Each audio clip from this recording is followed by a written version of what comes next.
देखो तो सब सरकारी दल जितब एमती किसी माने ना 1992 मसीह विजु बाबूंकर 123 एमएलए थिला से समय ओडिशा रे मात्र 2 जन एमएलए थिले जुएल राम विक्रम केशरी देव मु से समय बाई इलेक्शन जीतिके आसिली 60 एमएलए जाइथिला 20 मंत्री जाइथिला मते हरैवाई किंतु हरई पारे नहीं। तेणुक वर्तमान स्थिति रे नुआपड़ा जो उपनिर्वाचन होगा जाउछंती जेहेतु आम पछरे अछंती यशस्वी प्रधानमंत्री नरेंद्र मोदी आमर प्रिय मुख्यमंत्री मोहन चरण माझी तांकर ए जो 15 मास भितर जेते सब डेवलपमेंट काम करुछंती ता एक इतिहास सृष्टि करुछि। तेणुक आमे बहुत भोट रे नुआपड़ा निर्वाचन रे उपनिर्वाचन रे भारतीय जनता पार्टी जीतबे कारण बीजेडी बर्तमान जदुवंश हैला बड़े अच्छी से निज निज भितर लड़ाई करी करी से माने शेष हो जिवे।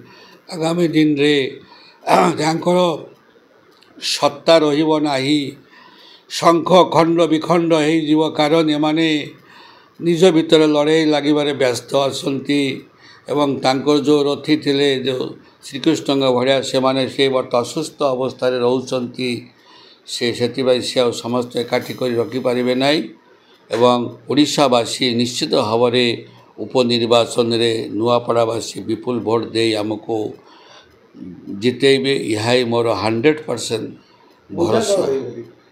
मुर्दा सबू मुर्दा होची डेवलपमेंट काम जहाँ जहाँ समस्या अच्छी कलाहांडी रे नुआपड़ा सबू समस्यार समाधान एकमात्र मोहन चरण माझी ही करिवे एवं यशस्वी प्रधानमंत्री तांको साहाय्य करिवे। तेणुक आमे ए निर्वाचन आम पाई बीजेपी पाई अन्य क्या पाई नुहे या मोर 100% विश्वास भरोसा।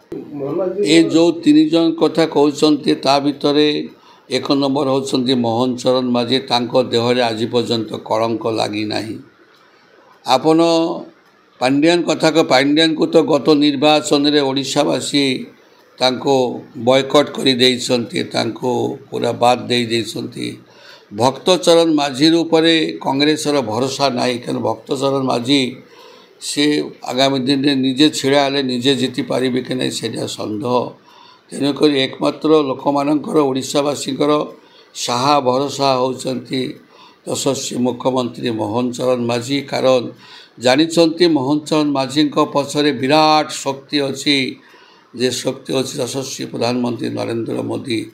तेणुक लोक निश्चित भाव में विपुल भोट एक इतिहास रचना करी उपनिर्वाचन में बीजेपी प्रार्थी को जितेबे यह होची एक वास्तव कथा।